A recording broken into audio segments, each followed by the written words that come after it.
네, 오후 강의 시작하겠습니다. 첫째 시간하고 둘째 시간에 이제 성경을 어떻게 우리가 연구를 해야 되느냐, 하나님의 계시의 말씀을 어떻게 우리가 관찰하고 접근해서 성령의 감동으로 기록해 놓으신 하나님의 말씀을 우리가 올바르게 우리가 깨달을 수 있는가. 그래서 설교를 하는 설교자 입장에서 이제 성경 텍스트를 우리가 어떻게 접근해야 되는지에 대해서 실제 시간에 조금 개략적으로 말씀을 드리고, 두 번째 시간에는 요한계시록 12장에 들어와서, 우리가 오늘 공부하는 게 12장이거든요. 12장에 들어와서 12장을 본문으로 곧바로 들어가서 헤로드 분유자 이렇게 보지 말고, 특히 요한계시록 같은 경우는 상당히 좀 어려운 책이잖아요. 그죠? 그래서 이제 전 시간에 제가 작년에 강의했던 요한계시록 독법에 대한 이제 이러한 지식을 기반으로 해서 내가 이 성경을 나는 이거를 이렇게 본다라고 하는 그것을 확실하게 개인적으로 그것을 말할 수 있어야 된다, 그 말입니다.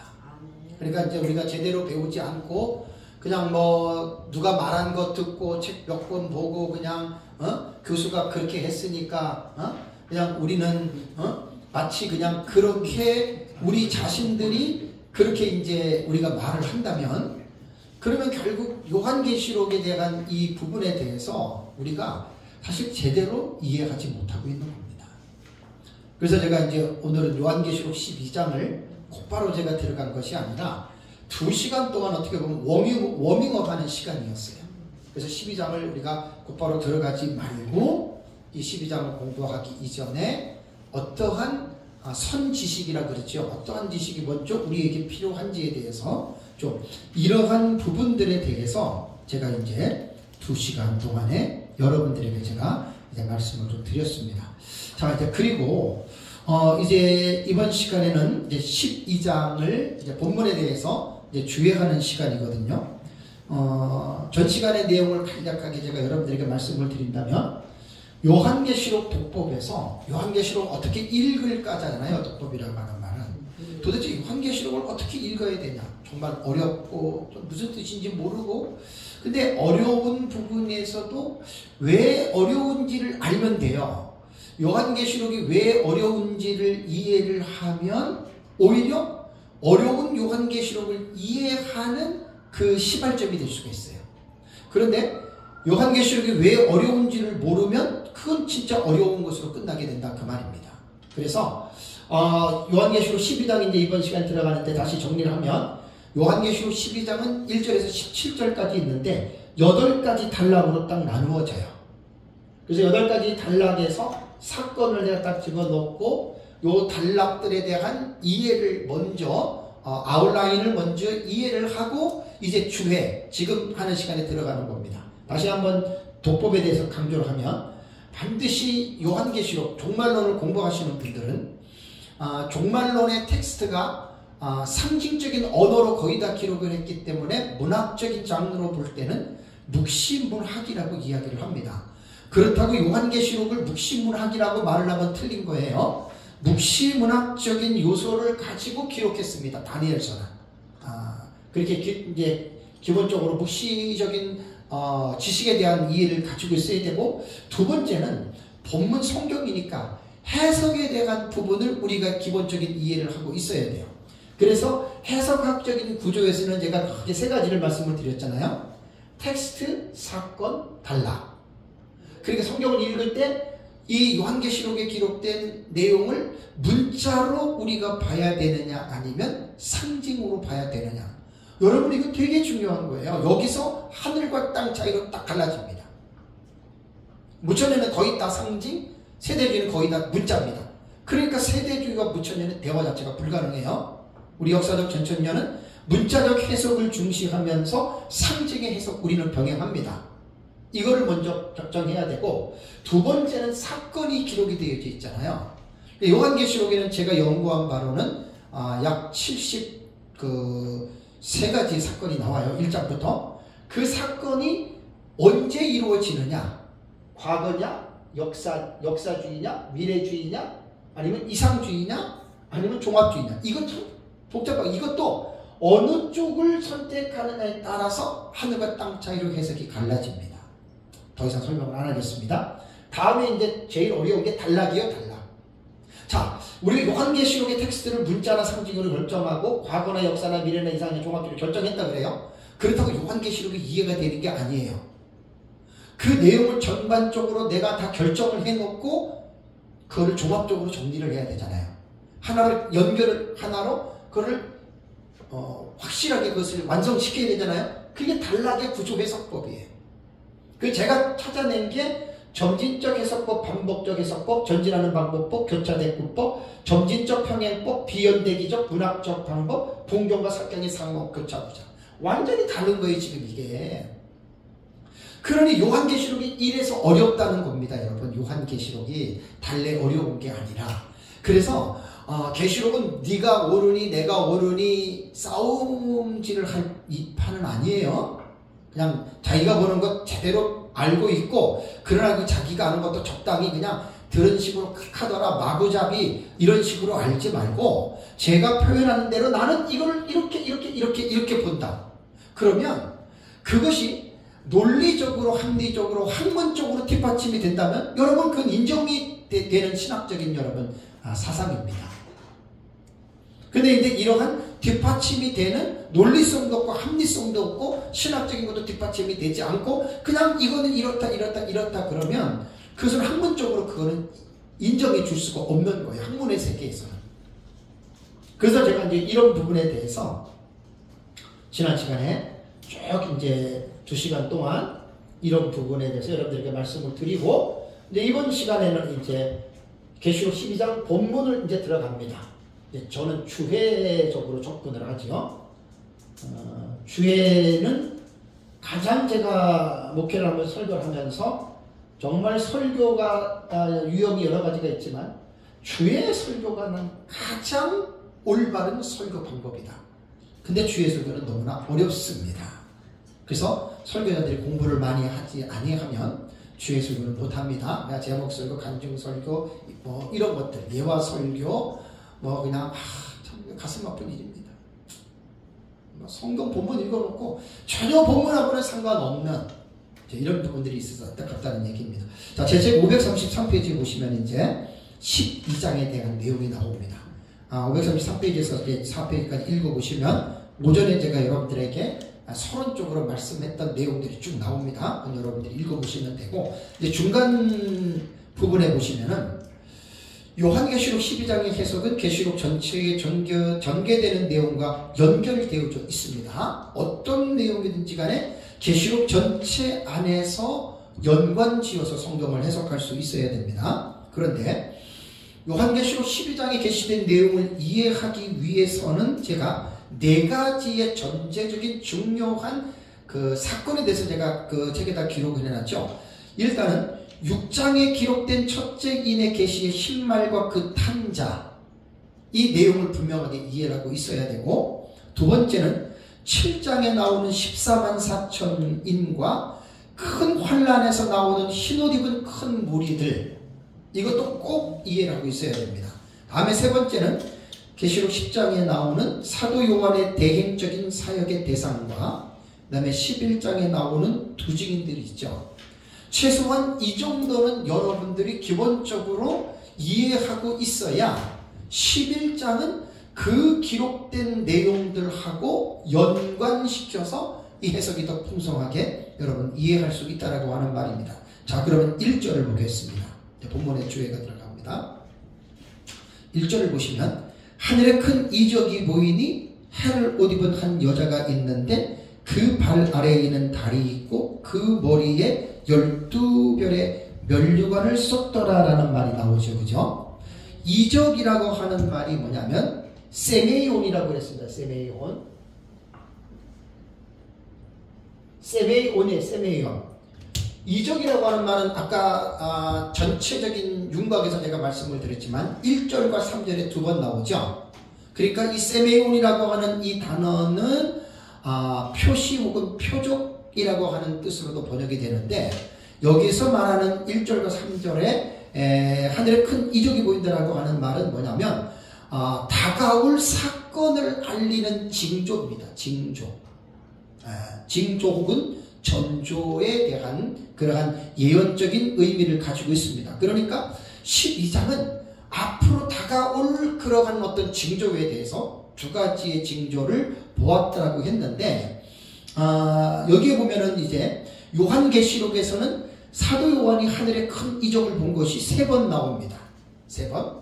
계시록 12장 1절, 그 다음에 두 번째는 12장 3절, 아까 말씀드렸죠? 세 번째는 어디 나오냐면은 15장 1절에 일곱째 천사가 주는 일곱째 재앙을 할 때 하늘의 큰 이적이라는 얘기를 해요. 그래서 이제 주의 설교는 본문에 대한 이 부분을 집중하기 때문에 제가 조금 원어가 조금 실력이 약해서 원어에 대한 부분은 좀 약합니다. 제가 그건 뭐 시인하고요. 나중에 이제 요한계시록을 다시 제가 다시 수정해서 낼 때는, 그때는 완전히 이 책이 요한계시록 완전히 헬라어 전체 원문으로 제가 책을 낼 거예요. 나중에는. 근데 그 시간이 많이 걸려서 제가 또 원어를 또 공부를 더해서 그때는 완전히 막 1장부터 22장까지 헬라어 원문으로 다 들어갑니다.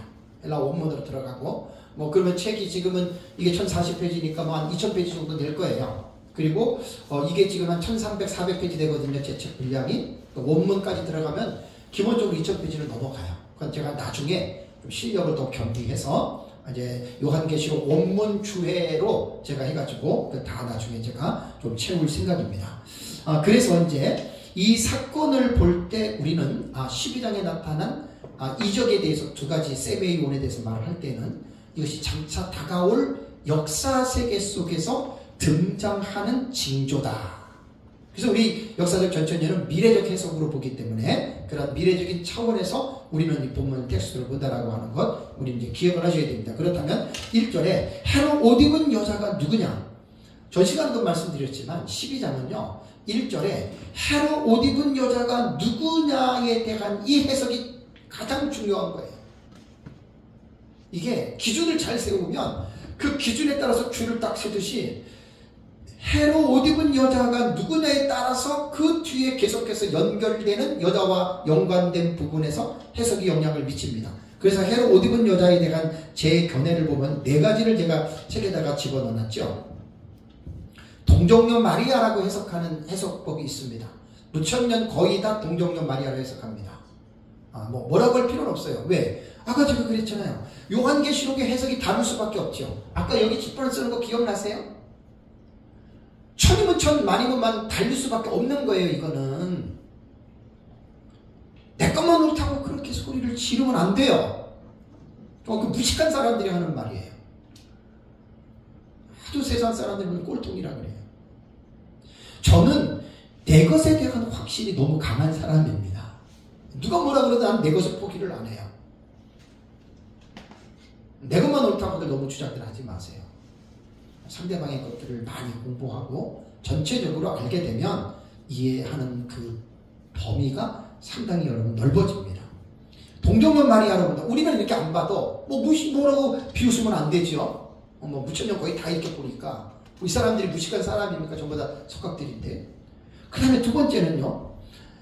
구약의 교회로 해석을 합니다. 헤롯 옷 입은 여자가 구약의 교회다. 구약 교회다. 참 재밌어요. 그래서 이제 여인이 낳은 아이를 이제 예수 그리스도로 이 사람들은 보는데 구약 교회가 예수님을 탄생시킨 민족인 이스라엘 내지 이렇게 해가지고 거기서 이제 신약 시대 교회 이렇게 해가지고 마리아까지 연결시켜서 해석을 하는 해석법입니다. 자, 세 번째는 그 536페이지 넘어가시면 신약 시대 교회로 봅니다. 헤롯 옷 입은 여자를. 그러니까 이제 신약시대 교회는 뭐냐면 이 신약시대에 존재하는 모든 교회의 모습이다. 다 상징으로 해석할 수밖에 없어요. 이 부분. 신약시대에 존재하는 모든 교회다. 이렇게 해석을 합니다. 다음에 이제 네 번째 해석은 인류 종말, 예수님 재림 직전의 종말의 촉대 교회라고 하는 말은 신실한 교회라는 말입니다. 저는 이 네 번째 견해의 이제 이 부분에 대해서 저는 이제 우리는 믿고 있는데, 그럼 촉대 교회라고 하는 말은 처음 듣는 분들은 촉대교회가 뭐야? 이렇게 이야기를 하잖아요. 계시록에서는 여자에 대한 비유가 나와요. 그죠? 여자에 대한 비유가 두 가지가 나오는데 헤롯 옷 입은 교회가 12장 1절에 나오고 계시록 17장에 음녀가 나옵니다.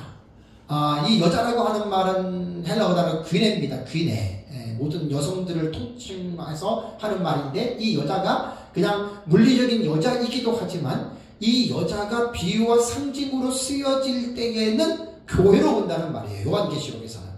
그 다음에 17절의 여자는 포르네라고 하는 음녀거든요. 음녀. 이거는 이제 세욕을 위해서 자기 몸을 이렇게 또 그런 관계를 한다거나 아니면은 돈을 벌기 위해서 또 창녀처럼 몸을 하는, 그걸 이제 음녀라고 이야기를 하는 거거든요. 그러면 17장에서 음녀는 그러한 여자를 말하는 것이 아니라 비유적으로 하나님의 진리의 말씀에서 벗어난 교회를 음녀교회라고 부른다. 이것은 요한계시록에서 상당히 중요한 사상이 됩니다.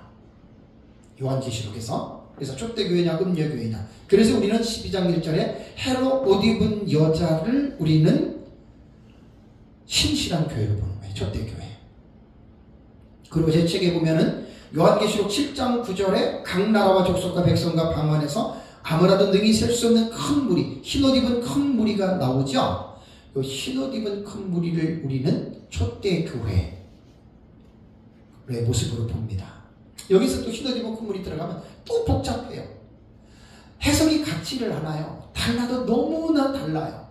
그래서 요한계시록을 연구하시는 분들은 아시겠지만, 목사님들 같은 경우는 이렇게 계시록 해석하고 막 그럴 때 나와 다르다고 해가지고 지나치게 예민하지 마세요.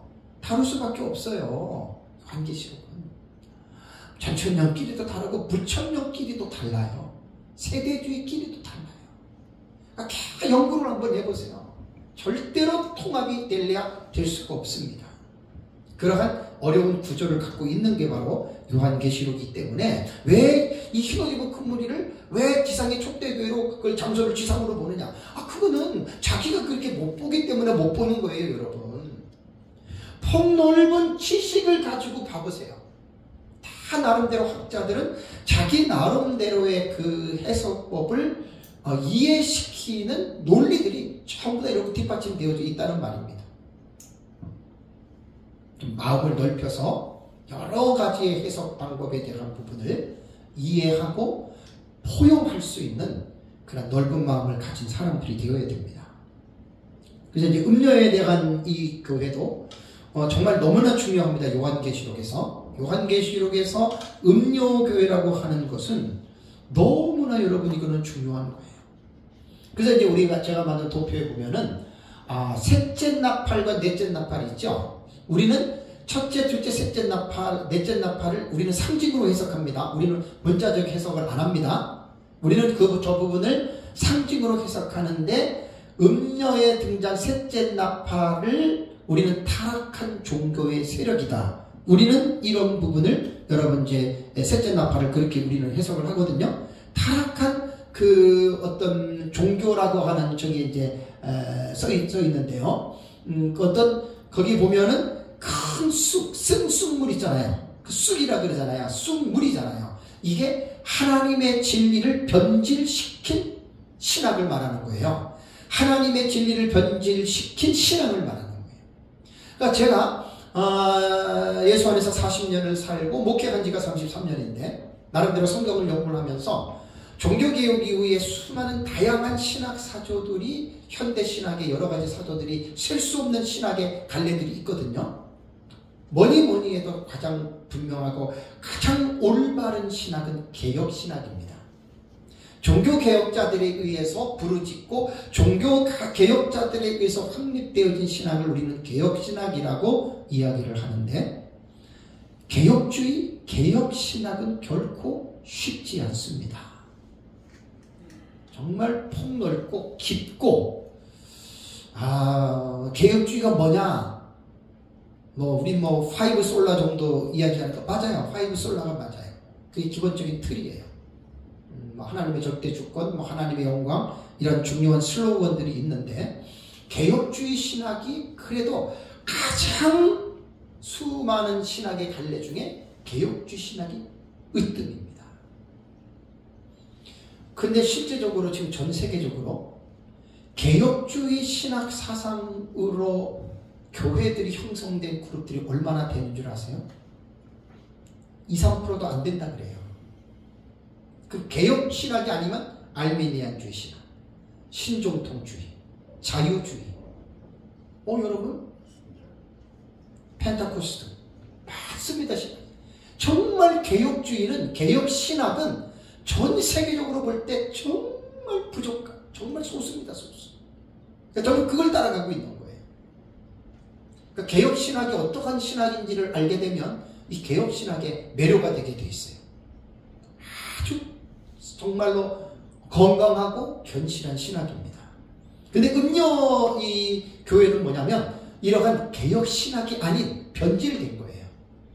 신학 자체가. 가슴 아픕니다. 어느 정도 변질됐느냐는 정도의 차이가 있을 수는 있겠죠. 많이 변질된 데가 너무나 많아요. 예를 들어서 칼빈주의하고 알미니안주의 같은 경우는 돌트 신조에서 그 나온 게 그거잖아요. 그죠?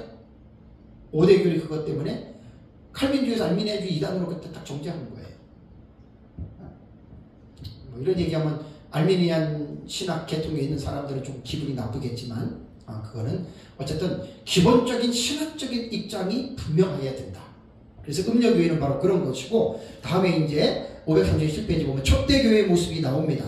자, 촛대교회의 모습은 뭐라고 얘기를 했냐면 헤로 옷 입은 여자의 발 아래에 뭐가 있어요? 달이 있고 그 머리에는 뭐가 있습니까? 12별의 관을 썼다 이렇게 나오죠.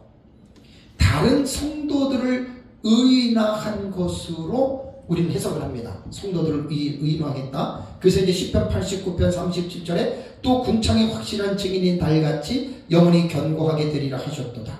이게 성도들을 관한 이제 말씀이거든요. 그 다음에 이제 12별의 관이라 그랬죠. 관. 여기 보면 관이라고 하는 말은 면류관인데 디아데마타하고 스테파노스라고 하는 헬라어 단어가 두 개가 나와요. 면류관을 말을 할 때에는.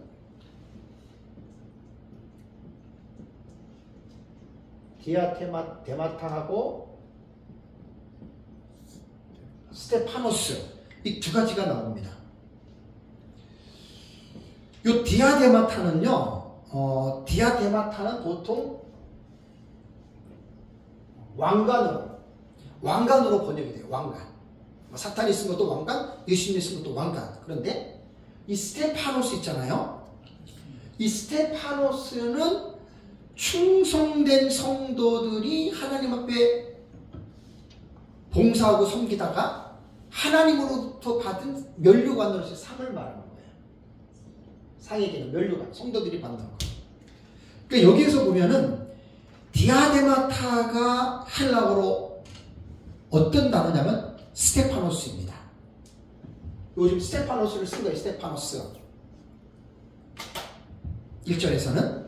그러니까 주님께 충성한 성도들과 연결이 되어져 있기 때문에 여기에서 우리는 12반의 관이라고 하는 것은 뭐냐면 다른 성도들을 말을 하는 것이고요. 다른 성도들을 말을 하는 것이고, 하나는 충성된 증인들이 쓰는 이제 이러한 승리한 교회, 우리는 이제 이 본문을 그렇게 해석을 합니다. 그래서 1절은 여러분들이 이제 그렇게 책을 좀 보시고 좀 더 이해하시면 되겠고, 다음에 이제 2절로 넘어갑니다. 2절을 보시면 이 여자가 아이를 베어 해산하게 되어 아파서 애를 쓰며 부르짖더라. 해로 옷 입은 여자가 아이를 가졌어요. 해로 옷 입은 여자가 누구냐에 보느냐에 따라서 이 아이의 성격이 달라지겠죠. 우리는 마지막 때에 신실한 교회로 온다 그랬어요. 그러면 교회가 아이를 뱄다. 그리고 교회가 아이를 낳기 위해서 교회가 여자가 산고로 인해서 부르짖는 것처럼 교회가 그러한 산고의 고통을 느낀다. 그럼 이걸 해석을 해야 되는 거예요. 이렇다라고 말만 하면은 듣는 사람이 여러분 되게 궁금하잖아요. 여자가 교회가 아이를 베었다라고 하는 말은 여기서 저는 우리가 보는 해석은 제 책에 나와 있는 대로 교회에서 배출되는 그 인물들이 있어요. 뭐 보통 성도들은 기본적으로 교회 멤버지만 그 성도들의 교회가 건물이 아니라 성도들의 공동체잖아요. 그 교회에서는 만들어내는 것 중에서 가장 중요한 게 뭐냐면 사역자들을 교회에서 만들어내는 겁니다. 우리처럼 목사가 그냥 하루아침에 되는 게 아니잖아요. 그죠? 교회를 나갔고 교회 다니다가 은혜 받고 그 다음에 거기서 하나님에게 소명을 받고 사명을 받아서 신학교를 가잖아요. 그죠? 근데 여러분 이게 목사가 금방 되는 게 아니에요. 쉽게 되는 게 아니에요. 지금 가면 갈수록 신학교에 대한 그 수급이 계속 부족하고 신학교 문 닫고 통합하잖아요. 그죠? 앞으로 더 심화됩니다. 그러니까 정말 하나님 나라에서 교회 입장에서 볼 때 사역자들을 배출한다라고 하는 것은 정말 가면 갈수록 더 어려워집니다. 그래서 여기서 우리는 여자를 교회, 신실한 교회로 보는 거예요. 교회가 아이를 가졌다라고 하는 말은 뭐냐면 교회에서 배출되는 사역자들을 말하는 거예요. 주의 종들을. 저는 그렇게 봅니다. 우리는 해석이 쭉 뒤에까지 이제 이 해석이 일관성 있게 다 해석이 됩니다. 여기 보시면 여러분들이 알아요. 그리고 그 다음에 이제 이 여자가 아이를 배웠고 해산하는 과정에서 이제 부르짖었다 그랬잖아요. 그죠? 그럼 이 산고의 의미가 뭘까? 539페이지 제가 좀 써놨어요. 여자분들은 다 알잖아요. 애를 낳을 때 얼마나 아프다고 합니까? 남자는 몰라요. 그거 왜 아픈지. 고통이 있잖아요. 그러면 신실한 교회가 아이를 가진 것 때문에 고통하면서 울부짖는다. 이게 도대체 뭔 말일까요? 이걸 해석을 해야 돼요. 합리적으로. 거기 두 번째 제가 여자가 낳은 아들이 뭐냐. 교회가 낳은 아들이 마지막 때 사명자라 그랬죠. 그 두중인들이에요. 우리는 두중인을 7장에 14만 4천의 인침을 받은 자들로 보거든요. 어떤 사람은 그래요. 14만 4천이 구원받은 자들이지 어떻게 사역자가 되냐고. 아이고 그런 얘기들 하지 마세요. 리처드 보컴이라든가 유명한 그런 학자들도 구원받은 자로 안 봐요. 그건 당신들만 그렇게 구원받은 자로 보는 거지. 왜 당신들 것만 옳다고 주장하냐는 말이에요. 아주 그런 사람들은요. 인식이 안 돼 있는 사람들은 정말 고치기 힘들어요. 이거 나랑 다른데 나랑 다를 수밖에 없지요. 어떻게 여러분하고 다 똑같습니다. 그리고 요한계시록이 왜 어려운지는 기본적인 지식이 없으니까 내 것만 놓고 나와 다른 건 틀렸다 이렇게 말하는 거예요. 그 사람 진짜 무식한 사람입니다. 그런 사람 되지 마십시오. 14만 4천이 구원받은 총수가 아니라 마지막 때 사명자입니까? 이렇게 보는 사람들이 꽤 있어요. 제 책을 보세요. 유명한 신학자들 다 들어가 있어요. 하나만 알고 그냥 14만 4천은 인침받은 게 구원의 인이다. 그래가지고 신약 성경에 성령의 인까지 막 붙여가지고 해석하고 내가 그걸 무시하는 게 아니에요. 또 그렇게 보려면 그렇게들 보라고 하세요. 근데 우리가 보는 해석은 여자가 낳은 아들은 인류 마지막 종말의 시대에 하나님에게 쓰임받는 마지막 시대 사명자입니다. 그것이 이제 7장에서는 14만 4천으로 11장에서는 두중인으로 우리는 이 본문을 그렇게 해석을 합니다. 그러니까 목회자들마다 다 다릅니다. 다 다른데 제가 이제 목사가 된 지가 32년인가 그래요. 우리가 93년도에 안수를 받았으니까 이제 30년이군요. 목사 임직을 받은 지가 제가 만 30년인데 정말 목사님들마다 다 마찬가지일 거예요. 하루아침에 목사가 뚝딱 됩니까? 이게 진짜 하나님으로부터 이게 콜링 받아가지고 훈련받는 이 사역자들 보면 진짜 말도 못하기 어렵죠. 그죠? 경제적인 거 경제가 하면 물질이 어렵잖아요. 그 다음에 또 가정에 대한 또 건강에 대해서 또 주변의 여러 가지 환경들 여러분 목사가 그냥 되는 게 아니에요. 말할 수 없는 고통과 어려움과 그 난관에 빠지는 게 여러분 사역자의 길입니다. 그건 하나님의 섭리가 있죠. 그냥 하루아침에 뚝딱 목사가 만들어지면 그 목사는 사꾼이 됩니다. 하나님이 훈련을 시키는 거예요.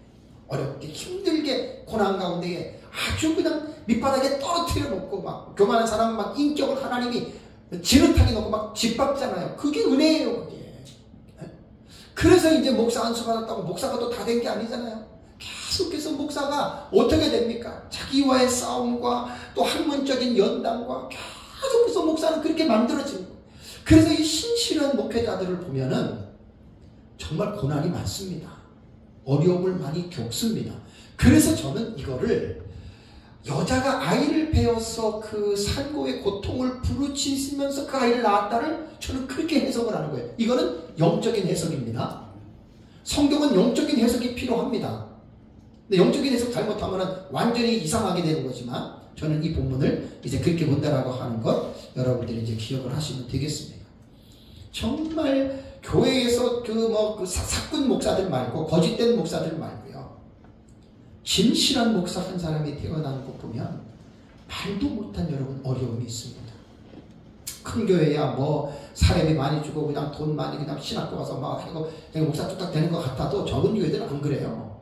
지금 더욱더 저기 코비드19 팬데믹 이후에 교회들마다 지금 헌금이 줄어들어 가지고 뭐 신학생들 후원하는 것도 끊어버리고 얼마나 많습니까 여러분. 그러면 그 교회가 그 잉태하고 있는 그 사역자들은 힘든 거예요. 근데 그걸 겪어야 된다는 말입니다. 그래서 이게 이제 한 단락에 대한 아까 말씀드린 대로 1절 2절이 한 단락으로 이렇게 해석을 해놓고 다음에 3절을 보십시오. 3절을 보시면 하늘에 또 다른 이적이 보이니 보라 한 큰 붉은 용이 있어 머리가 7이요 뿔이 10이라 그 여러 머리에 7 왕관이 있는데 3절에 또 셈의 용이 나오잖아요. 또 다른 이적이 나오잖아요. 다가올 사건입니다. 그러니까 헤롯 입은 여자가 곧 교회가 사역자들을 배출하는 데에 그 어려움과 힘든 상황이 앞으로 마지막 시대에는 이런 일들이 극적으로 나타나는데 그것뿐만 아니라 또 하나 앞으로 나타나는 징조가 뭐냐면 한 큰 붉은 용이 있는데 그 붉은 용이 머리가 7이고 뿔이 10이라 그 여러 머리에 7 왕관이 있다라고 하는 이렇게 말을 합니다. 그런데 이 한 큰 붉은 용은요 성경을 해석할 때는 그 절 안에서 해석이 안 될 때에는 전후 문맥을 반드시 봐야 돼요. 전후 문맥을 보면 12장 9절을 보세요. 후문맥을 보면 9절에 보면 큰 용이 내쫓기니 자 큰 용 나오죠. 그죠? 자, 이 용을 뭐라고 했습니까? 옛뱀 곧 마귀라고도 하고 사탄이라고도 하며 온 천하를 꿰는 자라. 그러니까 항상 성경을 해석할 때는 연구할 때는 전후 문맥을 보는 것은 기본입니다. 장 안에서. 그리고 전장과 후장도 봐야 되고 책 전책과 이런 것들도 여러분 다 보셔야 됩니다. 성경은 한 절에서 해석이 딱 끝나는 해석들이 거의 없이 전부 다 여러분 연결되어져 있다는 거예요. 그래서 이 용이라고 하는 이 존재에 대해서 마귀, 사탄, 온 천하를 꿰는 자, 옛뱀 이렇게 불렀다는 거예요. 그래서 여기서 본문에서 나오는 한 큰 붉은 용은 악령들의 우두머리인 사탄을 말한다. 어떤 사람들은 뭐 여기 보면은 옛뱀, 마귀, 사탄, 온천하를 깨는 자 이게 4가지 대상이래요. 이거는 참 우리말도 읽지 못하는 그러한 지식을 가진 사람이에요. 그죠? 그게 아니에요. 곶이라고 하는 말은 큰 용이 이렇게도 불린다. 이렇게 여러분도 그걸 이렇게 보셔야 됩니다. 그래서 본문에 나오는 이제 이 한 큰 붉은 용은 악한 영들의 우두머리인 사탄을 말을 합니다. 근데 이 사탄이 결국은 이제 이 3절과 4절을 여러분들이 보시면 최후의 발악을 하는 모습이에요. 그 제가 갑자기 최후의 발악이라고 하는 단어를 썼어요. 최후의 발악. 성경적인 기본 지식이 있는 사람은 이걸 딱 알아채요. 마귀가 12절을 보십시오. 12절. 요거는 이제 문맥이 다르지만은 용에 대해서 말하는 거 12절. 그러므로 하늘과 그 가운데 거하는 자들은 즐거워하라. 그러나 땅과 바다는 화이시킨 자. 뭐라고 했습니까? 이는 마귀가 어떻게 해요? 자기 때가 얼마 남지 않은 줄 알고. 이게 무슨 말입니까? 마귀는 반드시 심판을 받습니다. 여인의 후손인 예수 그리스도에서 뱀의 머리는 상합니다. 상합니다. 완전히 박살납니다. 그게 창세기 3장 15절 원시복음에 나오는 거예요. 완전히 끝납니다. 슈프라고 하는 동사입니다. 히브리어. 완전히 박살내 뭉개버리는 겁니다. 그러니까 그걸 아는 거예요. 그래서 그래서 공생의 기간 동안에 귀신이 예수님을 보자마자 뭐라 그랬어요? 하나님의 아들이 당신이 왜 때가 되지도 않았는데 왜 나타나서 우리를 괴롭힙니까? 그랬잖아요. 그죠? 그러니까 귀신들도 다 아는 거예요. 자기들의 운명은 마지막 하나님의 어린 양인 여인의 후손인 예수 그리스도에 의해서 자기네들은 불못에 떨어질 줄 안다. 그것이 계시록 20장 10절을 보면 사탄이 천년왕국 끝나고 잡혀가지고 불타는 불못에 집어 던져지죠.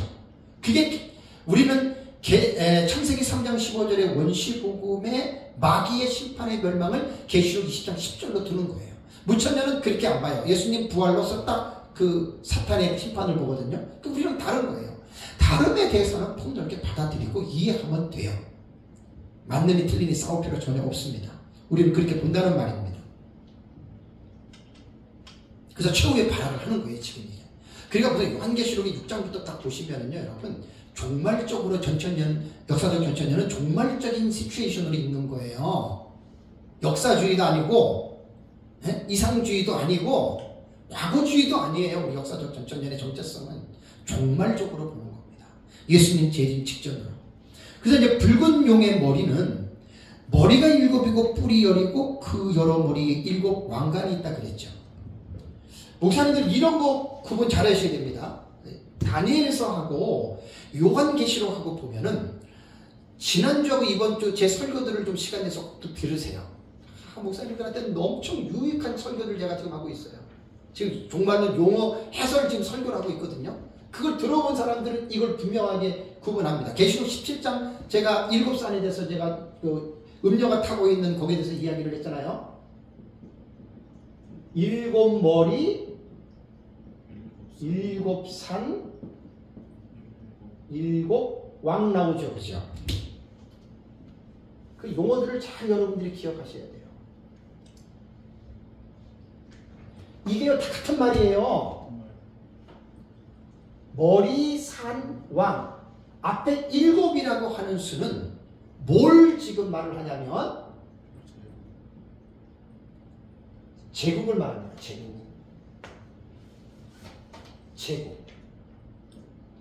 제국을 말을 하는데 계시록의 17장에 보면은 5은 망하였고 하나는 있고 하나는 아직 이르지 아니했다라고 그랬죠. 그죠? 이르면 잠시 동안 머문다 그랬죠. 계시록 17장에. 그러니까 이 제국은 7제국을 말하는데 7제국은 애굽, 아수르, 바벨론, 메대와 바사와 헬라와 로마, 이게 6개예요. 그래서 사도 요한 당시에 5은 망했고라고 할 때는 사도 요한 당시는 로마 제국이 지배하고 있었기 때문에 이것이 6번째 제국이 되는 거예요. 그런데 하나는 아직 이르지 않았다라고 하는 말은 7번째 제국은 아직 등장을 하지 않았다. 그러니까 로마 제국 당시에는 이 5제국은 이미 망했잖아요. 그죠? 근데 로마 제국 시대 이 로마 제국은 있잖아요. 그죠? 자, 로마 제국이 언제 멸망했어요? 392년에 데오투시 황제 이후에 두 아들에게 동서로 로마 제국을 분리해줬습니다. 그리고 서로마는 100년도 안 가서 476년에 게르만 민족에 의해서 서로마는 사실 망했어요. 망했는데 거기에서 그 캐톨릭이라고 하는 종교는 계속해서 지금까지 내려온 겁니다. 그게 지금 이탈리아입니다. 근데 동쪽에 있는 로마는 1453년인가요? 네. 1453년에 오스만 터키에 의해서 비잔틴 제국이라 그러죠. 동로마는 1000년 넘게 지냈단 말이에요. 그때 넘어가는 거예요. 그러면 6번째 짐승 로마 제국은 1453년에 로마 제국은 이때 멸망하는 거예요. 이때. 그러면 마지막 7번째 머리, 7번째 산, 7번째 왕, 이 제국이거든요. 이 제국은 언제 나타나느냐? 아직 안 나타났어요. 근데 분명히 명시를 했잖아요. 이르면 이 제국은 잠시 동안만 머물어요. 아주 짧은 기간이에요. 지금 남은 건 7번째 이거 남은 거잖아요. 이거. 그래서 여기까지 포함해서 일곱 머리, 일곱 산, 일곱 왕 이렇게 말을 하는 거예요. 다음에 다니엘서도 그렇고 열뿔 나오죠. 열뿔은 뭐예요? 열왕이에요. 요것들을 이해를 잘 하셔야 돼요. 짐승이라고 하는 용어가 다니엘서에 나타나는 짐승은 하야라고 하는 말은 살아있는 것이에요. 그러니까 육체적인 동물도 되지만 비유적으로 상징적으로 볼 때는 짐승 같은 인간을 말하는 거예요. 요한계시록에서는 대리온이에요. 대리온. 요한계시록에서는 대리온이에요. 히브리어 하양 아마 이렇게 될 거예요. 하양 이렇게. 그러니까 짐승이 뭐냐면 열뿔과 열왕인데 다니엘서에서 짐승은 제국을 말하는 거예요. 요한계시록에서의 요거 지금 이제 바뀌죠. 요한계시록에서 짐승은 뭐냐면 여기에서는 왕을 말하는 거. 이게 적그리스도예요. 이것들을 구분을 분명하게 하셔야 돼요. 다니엘서 7장에 짐승 나오죠? 그거는 제국이에요. 요한계시록에서의 짐승은 왕이에요. 그 적그리스도예요. 그러면 제국과 왕은 어떤 상관관계가 있느냐? 이 제국이 일곱 번째 제국이고 일곱 번째 제국의 왕을 열왕이라고 부르는 거예요. 그런데 다니엘 계시록 17장에 그 13절인 거 보면은 8개 왕 나오죠. 그죠? 요걸 여러분들이 이해를 잘 하시면 돼요.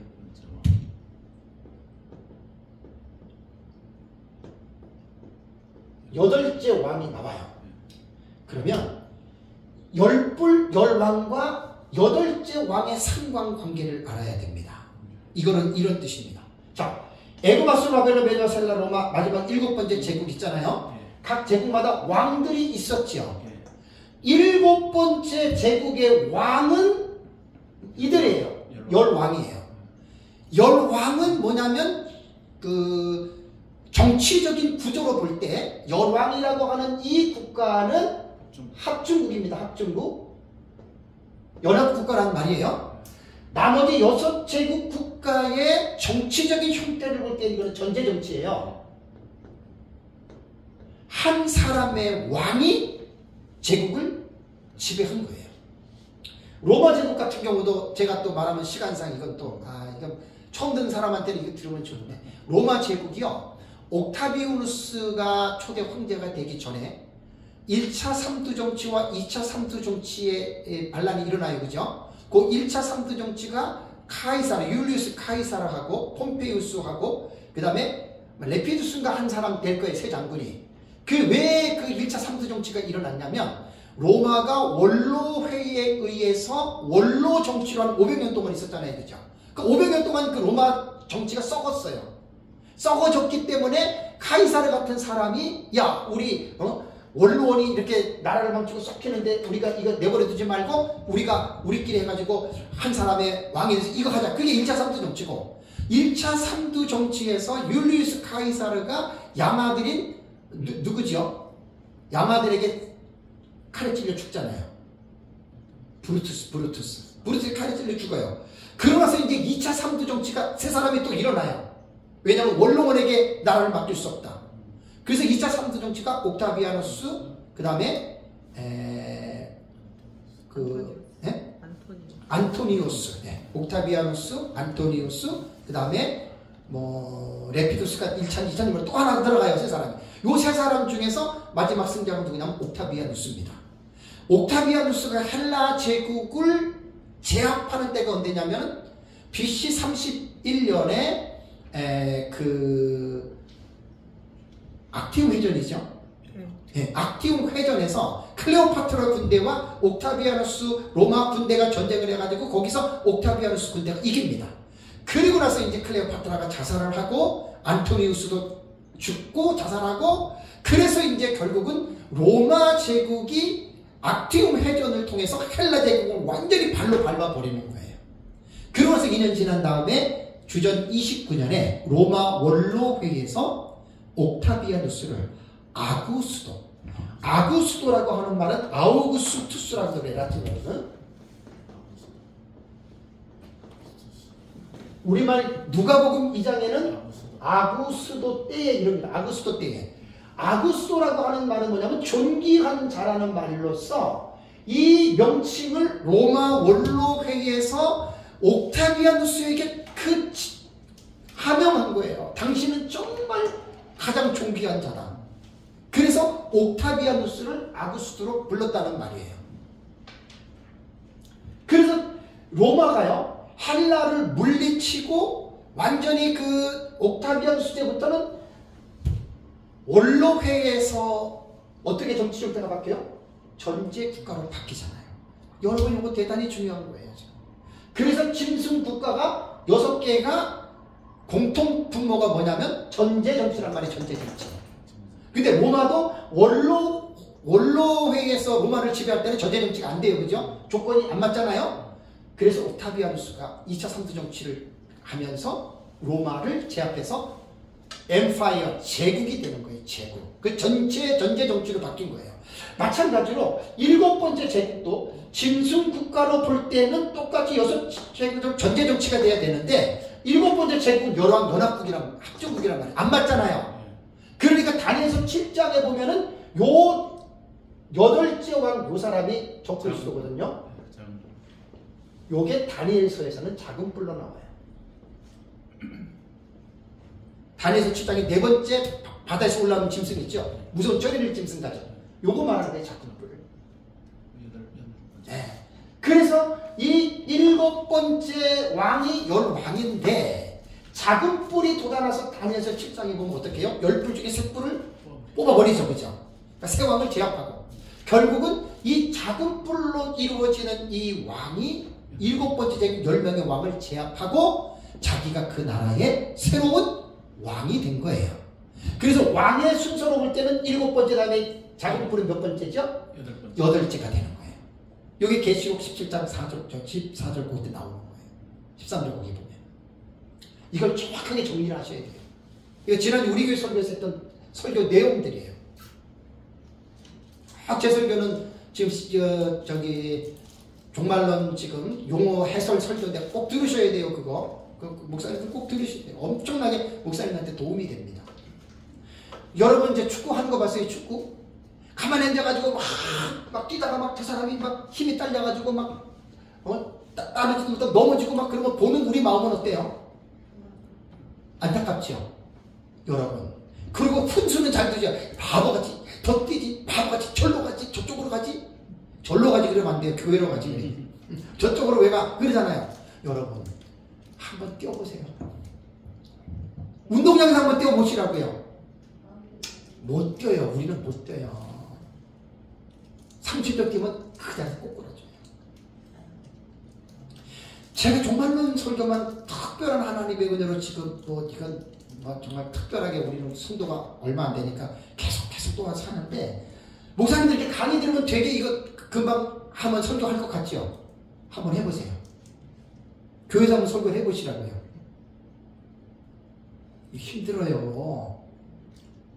저는 계시록 1장부터 22장까지 우리 교회에서 1년씩 했습니다. 1년씩. 첫 번째 할 때는 90분씩 설교 오전 오후 1년을 딱 했어요. 한번 이렇게 해보세요. 쉽나? 못해요. 정말 힘들어요. 특별하게 저는 하나님이 어떤 사명이기 때문에 저는 이렇게 해서 책까지 사실 내고 있지만은 이게 듣는 거하고 여러분들이 한번 설교를 해보세요. 성도들한테. 이거 힘들어요. 성도들이 아무것도 모르는데 이거 지금 설교를 했어요. 아무것도 몰라요. 설교 못해요. 그 허공에 그냥 뿌리는 거예요. 한 사람이라도 이해하도록 가르치면서 설교를 해야 되니까 이게 결코 쉽지 않더라고요. 다시 541페이지 봅니다. 붉은 용의 모습에서 여기에 머리가 7이고 뿔이 10이라 그 머리에 7 왕관. 요 7 왕관은 다 제국을 말하는 겁니다. 제국의 왕을 말하는 겁니다. 제국의 왕관. 그래서 요거를 정확하게 여러분들이 다니엘서와 계시록에서 말하는 짐승에 대한 의미와 7머리 7살 7왕 10뿔 10왕 8째 왕 정확합니다. 이걸 정확하게 딱 구분을 해서 성경을 보면 다니엘서든지 요한계시록이든지 이게 딱 기준이 서거래요. 그렇다면 여기에서 적그리스도를 묘사할 때도, 7번째 제국을 묘사할 때도 7머리, 그 다음에 뿌리 10, 이걸 얘기를 했단 말이에요. 근데 사탄도 이렇게 여러분 묘사를 했습니다. 왜 그럴까요? 이게 간단합니다. 7번째 제국이나 7번째 제국의 10왕이나 그 10왕을 물리치고 8번째가 되는 작은 뿔 적그리스도나 다 누구에게 소속된 거예요? 누구 소유예요? 이 사탄에 소속된 거예요. 그러니까 서로 주고받고 하는 거예요. 사탄이 그 권세를 다 그렇게 준 거예요. 제국에도 주고 적그리스도에게도 주고. 불건종의 모습은 이런 겁니다. 다음에 이제 4절을 보시겠습니다. 요거는 이제 제가 아까 말씀드릴 때 3절은 사건이 아닙니다. 이건 묘사입니다. 그죠? 설명을 한 거예요. 불근정이 이런 존재다, 사탄이 이런 존재다. 다음에 이제 4절을 보니까 그 꼬리가 하늘의 별 3분의 1을 끌어다가 땅에 던지니라. 용이 해산하라는 여자 앞에 그가 해산하면 아이를 삼키고자 하더니, 사건이 여기서 하나가 나오는 거예요. 여기서 가장 중요한 해석은 뭐죠? 사탄의 꼬리가 하늘의 별 3분의 1을 끌어다가 땅에 던졌다. 별이 하늘에서 떨어지면 끝난 거죠. 수명이. 그죠? 이게 뭐냐면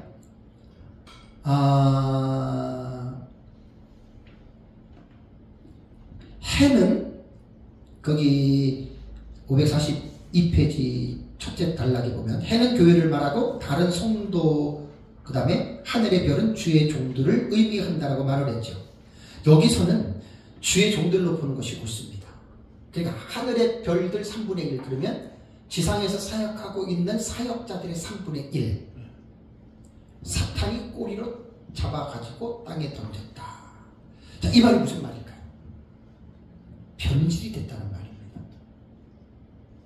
목사가 되고 사역을 하고 올바르게 했는데 어느 순간에 모르게 그 목사가 변질이 돼요. 가장 중요한 건 사상의 변질이에요. 아예 처음부터 뭐 잘못될 수도 있겠지만 이게 사실 되게 지금 중요한 의미가 담겨있는 내용이거든요. 목회자의 신학 사상이 신앙을 만들고 삶을 만들잖아요. 그 신학 사상이 설교에 묻어 나오잖아요. 그 목사들은 설교를 딱 들어보면 그 설교의 내용에 이 사람이 신학 사상이 뭔지를 딱 설교 한 편에 딱 나와요. 딱 나와요. 그 사람의 지식도 나오고 그 사람의 인격도 나오고 성격도 나오고 기도도 다 나와요. 설교를 딱 들어요. 마지막 때는요, 바울이 데살로니가 교회 성도들에게 예수님이 재림 직전에 두 가지의 큰 사건이 일어난다 그랬죠. 배도의 사건과 멸망의 아들 불법의 사람이 나타난다 그랬죠. 그럼 재림이 가까운 거예요. 배도라고 하는 말은 배교, 반대하는 거예요. 배반하는 거예요. 성도들도 거의 마지막 때 한 일회가 시작되기 전부터요, 3분의 1이 지상교회의 성도들 3분의 1이 떠난다고 보시면 되고, 목회자들도 3분의 1이 완전히 타락하고 사상이 변질된다고 보시면 됩니다. 이것이 셋째 나팔과 넷째 나팔의 계시입니다. 자, 계시록 볼까요? 우리는 해석을 주먹구구식으로 해석을 안 해요. 계시록원에서 정확하게 근거들이 다 연결이 되어 있어요. 우리는 연결이 되어 있기 때문에 제 책에 다 뭐 주의가 되어 있기 때문에 보시면, 자 8장 10절을 보십시오. 8장 10절을 보면은 셋째 천사가 나팔을 부니 횃불같이 타는 큰 별이 하늘에서 떨어져 강들의 3분의 1과 여러 물샘에 떨어지니 이 별의 이름은 뭐라고요? 쓴쑥. 그 다음에 물의 3분의 1이 쓴쑥이 되므로 그 물이 쑥물이 된 많은 사람이 죽다. 셋째 천사 나팔은요, 하늘에 별이 떨어졌다. 사탄이 쓴쑥을 물샘에 떨어뜨렸다. 이것이 하나님의 진리를 혼합시켰다, 그 말입니다. 이게 자세한 거는 제 책의 주의를 보시면 됩니다. 그래서 그 거짓된 복음, 거짓된 하나님의 말씀을 통해서 많은 성도들이 죽어요. 영성이 죽어버려요. 사역자도 말할 것도 없어요. 그러니까 요즘 버전으로 말을 한다면 기복주의, 신비주의, 방탕주의, 율법주의, 이성주의 이런 사상들입니다. 목회자가 강단에서 설교하는 내용을 보면 기복주의자들은 끝까지 기복적인 설교만 합니다.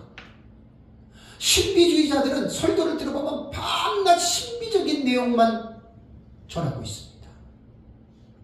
이성주의자들은 하나님의 특별 계시를 캐리고만 선포하는 것이 아니라 인간의 이성에 맞게끔 사람에게 달콤하게 말씀을 풀어서 인간의 이성이 끄덕끄덕하도록 설교를 합니다. 자유주의, 신정통주의 신학 설교는 다 이런 설교들을 합니다. 복음 설교가 아닙니다. 율법주의 설교는 말씀을 막 강조하긴 하지만 그것이 인간이 만들어 놓은 틀 속에서 성도들을 얼마나 부자연스럽게 얽어매는지 모릅니다. 예를 들자면 기도 하루에 3시간 해라, 10시간 해라, 성경 하루에 50장 봐라, 100장 봐라. 기도 안 하고 성경 안 보면 여러분들이 죄지거든. 그것 여러분들이 만든 법입니다.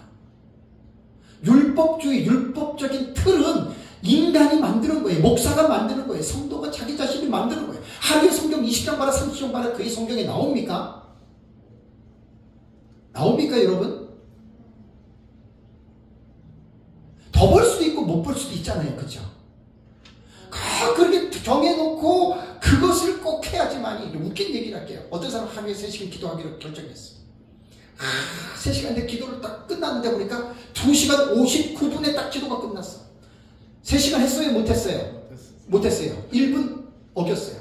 그러면 그날은 찝찝한 거야. 왜 1분 못해서? 그 바보 같은 사람이에요. 그 미신적인 신앙을 가진 사람이에요. 주의 영이 계신 곳에는 자유함이 있습니다. 어디 3시간 기도하라고 성경이 말을 했습니까? 성령이 그렇게 말했습니까? 아니, 성령의 이름, 하나님의 이름 함부로 망령되 읽지 마십시오. 그럼 목사 자기가 그렇게 생각해서 만든 거지. 그 율법주의는 그런 거예요. 방종주의는 뭔 줄 아세요? 방탕주의? 예수 믿고 구원받았어. 모든 죄 다 용서가 됐어. 걱정하지 마. 즐겨. 죄 져도 괜찮아. 이게 구원파예요. 죄 짓고 뭐라 그래요? 영혼이 죄 짓는 게 아니라 육체가 죄를 졌다. 이게 방탕주의예요. 특히 선교센터에서, 네, 그 선교들 있잖아요. 선교 뭐라 그래, 그걸. 선교단체 되게 많습니다. 내가 나쁘게 보는 거 아니에요. 우리나라 선교단체 얼마나 많습니까? 그 선교단체에서 이렇게, 제가 뭔 말을 하려다가 선교단체 그것 때문에 앞에 말을 내가 놓쳐버려.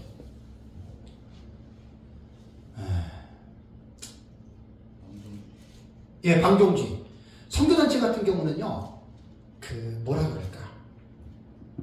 삶에 대한 부분을 되게 많이 강조해요. 근데 여러분, 이번 주 제가 우리 카페 올려놓은 거 봤어요? 메이첸 박사가 말한 것 중에서 진리가 먼저냐, 삶이 먼저냐. 이거 기가 막힌 내용이에요. 메이첸은 1930 몇 년대에 돌아가셨는데, 웨스트민스터 신학교가 좌경화될 때, 거기서 나와가지고, 프린스턴 신학이 좌경화될 때, 거기서 나와서 웨스트민스터 신학교를 만들었잖아요. 그, 미국의 메이첸 박사까지는 개혁신학입니다. 정확한 개혁신학 라인을 가지고 옵니다. 메이첸 박사가 한 말이에요. 소위로문답 3문회인가 하나님의 말씀이 무엇입니까 해서 하나님의 말씀을 무엇을 어떻게 믿을 것과 어떻게 살 것인가, 그게 답인데, 거기에서 메이첸 박사가 뭐를 강조를 했냐면, 삶이 먼저입니까? 교리가 우선입니까? 뭐라고 말해보세요. 삶이 먼저입니까? 교리가 우선입니까? 근데 이제 우리 이 목사님 같은 경우에 뭐 개혁신학이니까 딱 나오는데, 거의 많은 사람들이 어떻게 하는 줄 아세요? 사모님 말해보세요. 삶이 먼저예요? 교리가 먼저예요? 삶이 먼저지 이런단 말이에요. 교리가 뭐가 중요해? 삶이 먼저지. 이게 자유주의 신앙에서 나온 말이에요, 여러분. 경건주의 있죠? 독일의 경건주의가 자유주의에서 나온 거예요. 그 경건주의가 강조하는 게 뭐냐면 삶이 중요하다는 거예요, 교리보다는. 이게 망조입니다. 메이첼은 뭐라고 얘기했는지 아세요? 삶이 중요하지만 삶은 교리에서 나와야 된다는 거예요. 그러니까 교리가 먼저 중요한 거예요. 이거 이해하셔야 돼요. 교리가 중요하다는 말은 말씀이 중요하고 이 말씀이 삶을 만들어내야 된다는 거지. 삶이 중요하고 교리가 중요하지 않다는 말은 도덕과 윤리주의자들과 똑같아요. 자유주의자들은 도덕과 윤리주의자들입니다. 왜? 인간의 이성으로 성경을 보니까. 그들에게는 교리가 우리 개혁주의하고 교리가 전혀 달라요. 왜? 자유주의자들은 성경이 하나님 말씀이 아니라 그러잖아요. 우리랑 다른 거예요, 개혁주의. 그래서 우리 카페에다가 어디에 올려놓은 걸 꼭 한번 보셔요. 너무나 내가 감탄했어요, 그 글을 보고. 그게 개혁주의입니다. 목사님들 신학을 제대로 안 하신 분들은 제 생각에 한 60에서 70% 정도는 아마 목사님들 삶이 우선이다 이렇게 말할 거예요. 아닙니다. 개혁주의는 삶이 우선이 아니라 교리가 우선입니다.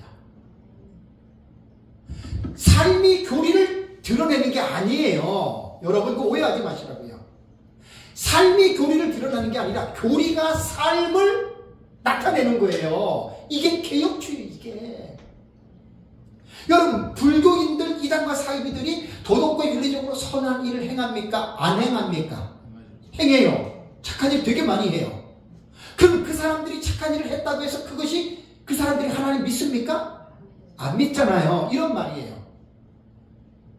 마더 테레사, 그 다음에 아프리카 의사 슈바이처, 그 사람들은 구원받은 사람으로 보는 사람들, 개혁신학자들 거의 없습니다. 마더 테레사가 죽기 전에 고백했던 말, 자기가 뭔지 모르겠다고. 상당히 딜레마에 빠졌다가 돌아가신 분입니다. 신학이 바르게 써야 되는 거예요. 그러니까 불교의 승려들도 이단과 사이비들도 인류 박애의 정신을 가지고 자기 목숨을 바쳐서 그러한 충분한 도덕과 윤리적으로 선행을 행할 수 있다는 말이에요. 근데 그것이 교리에서 나온 게 아니란 말이에요. 예수 그리스도를 고백하는 신앙에서 나온 삶이 아니라 도덕과 윤리적이라고 하는 것은 인간의 양심에서 기인된 거예요. 양심. 양심의 기능 아시죠? 하나님께서 믿지 아니하는 자들에게도 양심을 주어서 하나님이 그들을 통제하기 위해서 주신 기관입니다. 그러니까 이러한 방탕주의, 이성주의, 율법주의, 신비주의,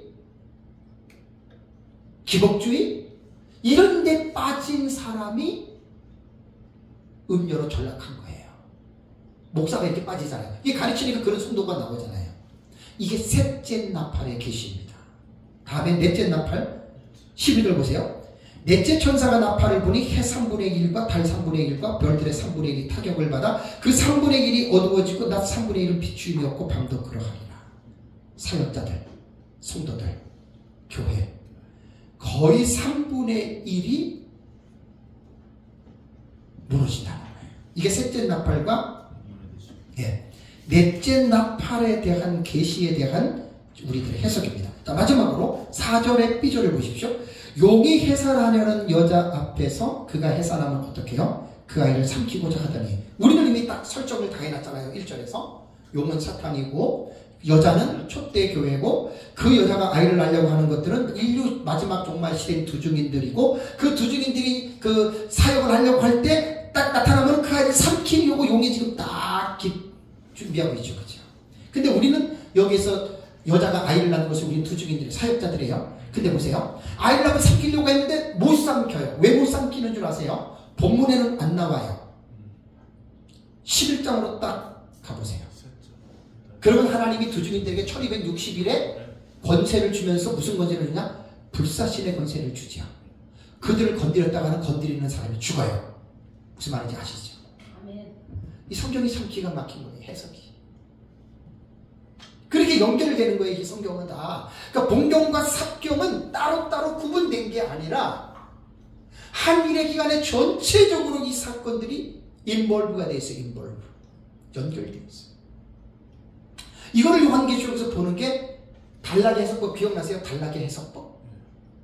그게 우리가 본경과 삽경. 그걸 말하는 거예요. 무조건 우리는 이게 이거다 이렇게 말 안 해요. 이제는 딱 이런 분명한 확고한 지식을 기반으로 해서 우리는 이 사건들을 이렇게 본다. 이게 단락의 해석법이거든요.